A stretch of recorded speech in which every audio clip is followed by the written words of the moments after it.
भाग्य को कोसने वाले लोग इस कहानी को जरूर सुने।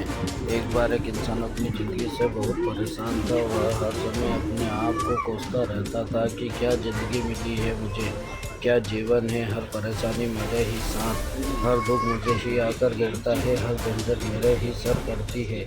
एक दिन इसी तरह अपने आप को बैठा हुआ कोस रहा था कि नसीब है मेरा, क्या किस्मत है मेरी, क्या ज़िंदगी है मेरी। फिर तभी अचानक एक बाज अपने शिकार को पंजे में दबाए हुए पेड़ पर आकर बैठ जाता है और वहीं पर अपने उस शिकार को खाने लग जाता है। यह परेशान आदमी उस बाज को देखता है तो कहने लगता है कि इसकी ज़िंदगी क्या जीवन जी रहा है, मज़े का। ना इसे खाने की चिंता, ना पीने की, ना पहनने की और ना ही परिवार की।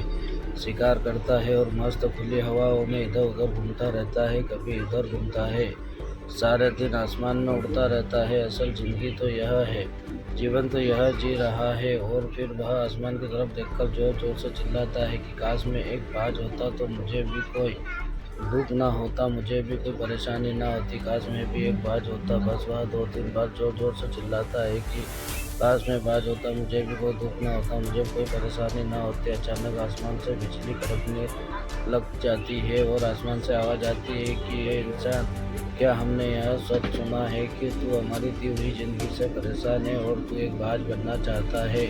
तो इस आकाशवाणी को सुनकर यह इंसान हैरान रह जाता है और आसमान की तरफ देखकर कहता है कि हाँ, मैं सच में अपनी इस ज़िंदगी से बहुत परेशान हूँ, क्योंकि हर परेशानी मेरे ही साथ है, हर दुख मुझे ही है, हर तकलीफ़ मेरे ही साथ है। तो आसमान फिर आवाज़ आती है कि इंसान एक बार फिर सोच ले, हमने तुझे बड़ी प्यारी ज़िंदगी दी है, लेकिन अगर फिर भी तू चाहता है कि हम तुझे बाज बना दें तो हम तुझे बाज बना देंगे। लेकिन अगर आज के बाद फिर तुझे हम बाज बना दिया तो फिर हम तुझे इंसान दोबारा नहीं बनाएंगे। यह आदमी तुरंत जवाब देता है कि मैंने अच्छी तरह सोच लिया, मुझे बाज ही बनना है और एक बार बाज बनने के बाद दोबारा कभी नहीं कहूँगा कि मुझे इंसान बनाओ। इसी तरह आवाज़ आती है कि जिसे तुम्हारी इच्छा है वह इंसान बाज बन जाता है। बाज बनते ही वह इंसान खुली हवाओं में उड़ने लगता है, कभी उड़ता हुआ इधर चला जाता है, कभी उड़ता हुआ उधर चला जाता है और सोचता है कि क्या मज़े की ज़िंदगी है। असल ज़िंदगी तो यह है, ना कोई चिंता, ना कोई परेशानी, ना कोई डर। वह सारा दिन ऊंचे आसमान में उड़ता रहता है, 2-3 मिनट पग मारता है, उसके बाद पग मारना बंद कर देता है और लंबे समय तक हवाओं में तैरता रहता है। इसी तरह हवा में तैरते हुए शाम का समय नज़दीक आ जाता है। वह सोचता है कि मेरे पास रहने का एक ठिकाना भी होना चाहिए, मेरा अपना एक घर होना चाहिए जहाँ मैं रात में आराम कर सकूँ। तो यह सोचकर वह छोटी छोटी लकड़ियाँ इकट्ठा करने लग जाता है और एक ऊंचे पेड़ पर अपना घोंसला बनाने लग जाता है। एक एक लकड़ी इकट्ठा करके वह अपने लिए एक सुंदर सा घोंसला तैयार कर लेता है और रात में उसी में सो जाता है। वो सोचता है वह सुबह उठकर फिर से मौज मस्ती करेंगे और खुली हवाओं में उड़ेंगे। उड़ते हुए शिकार की तलाश में निकल पड़ता है, हवाओं में तैरता रहता है, ऊपर से जाकर देखता है कि कहीं जमीन पर मुझे कोई शिकार नजर आए तो तुरंत जाकर उसे दबोच लूं और वहीं पर खा लूं। लेकिन उसे शिकार जरूर नजर नहीं आता। काफ़ी समय बीत जाता है, वह लगातार ऊंचाइयों से शिकार को ढूंढता रहता है, लेकिन उसे कोई शिकार नहीं मिलता। फिर पास एक जंगल होता है, उस जंगल में चला जाता है, वह सोचकर कि शायद वहाँ कोई अच्छा सा शिकार मेरे हाथ आ जाए। यह जंगल के ऊपर उठकर शिकार को ढूंढता रहता है, जंगल के अंदर जाकर भी शिकार को ढूंढता है, लेकिन उसे वहाँ कोई शिकार नहीं मिलता। शाम का समय नज़दीक आ जाता है तो मायूस होकर वापस घोंसले की तरफ लौट रहा होता है कि रास्ते में थक कर एक पेड़ पर ऊपर बैठ जाता है। जब यह उस पेड़ के ऊपर बैठता है तो यह नज़र एक बीमार चिड़िया पर पड़ती है जो कि अवस्था में होती है। यह तुरंत जाकर उसके दबोच लेता है, उसके पंख निकालकर अलग कर देता है, उसे खा जाता है और चिड़िया को खाने के बाद वह अपने घोंसले की तरफ उड़ जाता है और रास्ते में सोचता है कि चलो बीमार चिड़िया की ही सही, कुछ तो खाने को मिला। अपने घोंसले पर पहुंचकर आराम करने लगता है और सोचता है कि सुबह एक अच्छा सा शिकार पकड़ूं और अपनी भूख मिटा लूँगा। जैसे ही सुबह का प्रकाश होता है यह निकल पड़ता है अपने शिकार की तलाश में, हवा में उड़ता रहता है, लेकिन आज फिर कोई शिकार उसके हाथ नहीं आता। काफ़ी समय बीत जाता है, यह ऊंचाई पर जाकर अपनी तेज नज़रों से शिकार को ढूंढने की पूरी कोशिश करता है, लेकिन इसे कोई भी शिकार नज़र नहीं आता। फिर यह पास के उस जंगल की तरफ चला जाता है, लेकिन इसे वहाँ भी कोई शिकार नहीं मिलता। इसी प्रकार पूरे दिन उड़ते उड़ते शाम का समय नज़दीक आ जाता है तो यह निराश होकर वापस लौटने लगता है और रास्ते में पेड़ पर आकर बैठ जाता। सोचा शायद आज फिर कोई माँ चिड़िया मेरा इंतजार कर रही हो, लेकिन हर बार किस्मत मेहरबान नहीं थोड़ी होती है। आज इसे कोई बीमार चिड़िया नहीं मिलती। यह थक हार कर वापस अपने घोंसले की तरफ चल पड़ता है। घोंसले की पहुंचकर भूख प्यास ही सो जाता है और सोचता है कि कल सुबह एक बड़ा सा शिकार पकड़ और आज की भूख मिटा लूंगा। रात को अपने घोंसले में सोया और गहरी नींद में होता है कि तभी एक भयानक तूफान आ जाता है। इसी तूफान की हवा इतनी तेज होती है कि इसके घोंसले को उड़ाकर एक जगह फेंक देती है और कहीं दूसरी जगह फेंकते हैं तो यह पर गिरता है। वहाँ नीचे एक नोकदार लकड़ी पड़ी होती है जो इसके पंजे में लग जाती है और इसे पूरी तरह घायल कर देती है। तूफान के रुकने के बाद बारिश शुरू हो जाती है। तेज बारिश होती है कि यह किसी तरह पेड़ों के नीचे छुपकर बैठा रहता है। बड़ी मुश्किल से इसकी रात कटती है।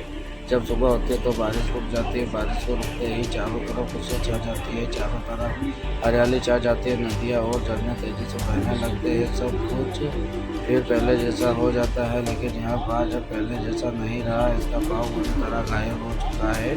इसके पंजे में जो लकड़ी लगी थी उसकी वजह से इसका पंजा पूरी तरह छत विक्षत हो गया। और आपको बता दूं कि बाज का जो पंजा है वह उसके शिकार को पकड़ने में सबसे ज़रूरी होता है, क्योंकि बाज अपने पंजों से ही अपने शिकार को पकड़ता है, दबोचता है और फिर अपनी चोंच के माध्यम से नोच कर खाता है। लेकिन जब उस बाज का पंजा पूरी तरह से घायल हो चुका था और वह पिछले 2 दिनों से बुखार भी था, शिकार की खोज में थोड़ा सा उड़ता है कि शायद फिर कोई बीमार चिड़िया उसे मिल जाए। लेकिन बार बार कोई बीमार चिड़िया मिलने वाली थी। वह कुछ देर तक उड़ता है, लेकिन फिर को डाल देते मारे हद कर एक पेड़ पर आकर बैठ जाता है और कहता तो बैठ जाता है। लेकिन उसे पता नहीं था कि यहाँ एक और मुसीबत उसका इंतजार कर रही है।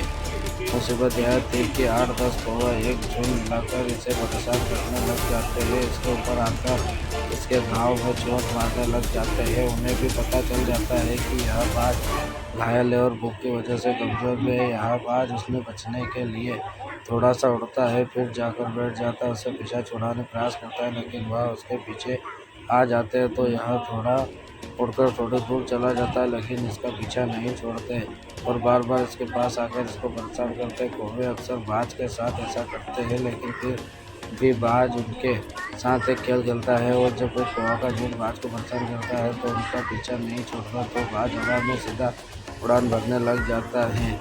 वह तेजी से सीधा ऊपर की ओर उड़ने लग जाता है। कौवे भी उसके पीछे उड़ते हैं, लेकिन कुछ देर तक उड़ने के बाद कौवे ऐसी ऊंचाई पर पहुंच जाते हैं जहां पर उन्हें ठीक से ऑक्सीजन नहीं मिलनी बंद हो जाती है। उनका दम घुटने लग जाता है, उनकी सांस रुकने लग जाती है, फिर वहां से ऊपर नहीं जा पाते। और क्योंकि बाज में तो बादलों से भी ऊपर उड़ सकता है, इसलिए वह तो ऊपर चला जाता है, लेकिन कौवे से ऊपर नहीं जा सकते और वे नीचे आने लगते हैं। इस तरीके से बाज उनसे अपना पीछा छुड़ा लेता है, लेकिन ऐसा करने के लिए इतने ऊंचे उड़ान भरने के लिए इस बाज के पास इतनी ताकत नहीं थी, क्योंकि वह भूखा था और घायल भी था। वह उड़ता थोड़ी दूर जाकर बैठ जाता है और कौवे फिर आकर उसे परेशान करने लग जाते। इसी तरह भूख और घायल हालत में एक दिन गुजर जाता है, दूसरा दिन गुजर जाता है, तीसरा दिन गुजर जाता है, लेकिन इस बाज की हालत में कोई सुधार नहीं हो रहा था। वह बद से बदतर होती जा रही थी। चौथे दिन जब बिल्कुल खत्म होने पर आ जाता है, इसके अंदर बिल्कुल ताकत नहीं बचती और इसका शरीर का साथ छोड़ने